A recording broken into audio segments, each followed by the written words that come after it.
अनमोल वचन with KL. चलो सफलता की ओर। हम आजकल की भागदौड़ भरी जिंदगी में आगे तो बढ़ रहे हैं, लेकिन अपनों को पीछे छोड़ते हुए हम भूल जाते हैं कि दुनिया एक दूसरे के सहारे चलती है। हम जो करेंगे उसी के अनुसार हमें फल मिलेगा। आइए यह बात एक कहानी के माध्यम से जानते हैं। बहुत समय पहले की बात है। एक विख्यात ऋषि गुरुकुल में बालकों को शिक्षा प्रदान किया करते थे।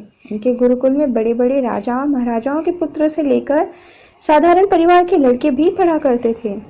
कई वर्षों के बाद जो शिक्षा प्राप्त करने आए शिष्य थे, उनकी शिक्षा पूरी हो रही थी। सब बड़े उत्साह में थे। वह अपने घर लौटने की तैयारी कर रहे थे।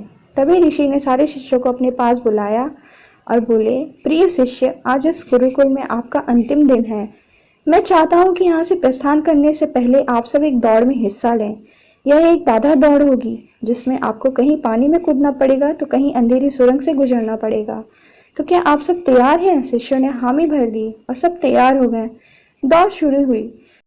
सभी तेजी से भागने लगे। वह तमाम बाधाओं को पार करते हुए अंत में सुरंग के पास पहुंचे, जहां बहुत अंधेरा था और उस जगह में जगह जगह नुकीले पत्थर भी पड़े थे, जिनके चुभने पर असहनीय पीड़ा का अनुभव होता था।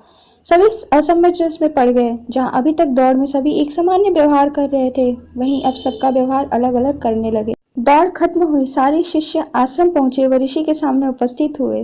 पुत्रों, मैं देख रहा हूँ कुछ लोगों ने दौड़ जल्दी पूरी कर ली और कुछ लोग समय लगा रहे हैं। भला ऐसा क्यों? यह सुनकर एक शिष्य बोला, गुरुजी, हम सभी लगभग एक साथ ही दौड़ रहे थे, पर सुरंग में पहुंचते ही स्थिति बदल गई। एक दूसरे को धक्का देकर आगे निकलने की कोशिश करने लगे। कुछ लोग ऐसे भी थे जो पैरों में चुभ रहे पत्थरों को उठाकर अपनी जेब में रख रहे थे, ताकि बाद में आने वाले लोगों को पीड़ा ना सहनी पड़े। इसलिए सबने अलग अलग समय में दौड़ पूरी की।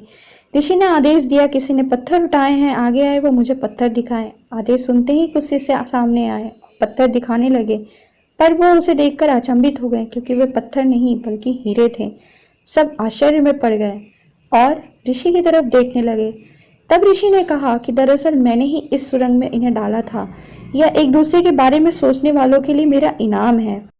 पुत्रों, यह दौड़ जीवन की भागम भाग को दर्शाती है, जहाँ हर कोई कुछ न कुछ पाने के लिए भाग रहा है, पर अंत में वही सबसे समृद्ध होता है जो इस भागम भाग में भी दूसरों के बारे में सोचने और उनका भला करने से नहीं चूकना। अतः यहाँ से जाते जाते यह बात गांठ बांध लो, आप अपने जीवन में सफलता की जो इमारत खड़ी करें, उसमें परोपकार की ईंट लगाना कभी न भूलें। ना ही किसी का अपमान करें, क्योंकि ऊंचाई पर जाते समय जिन जिन लोगों से आपकी मुलाकात हुई है, जब आप नीचे आएंगे तो फिर उन लोगों से मुलाकात होगी और उस समय वही लोग आपका साथ देंगे। Thanks for watching friend.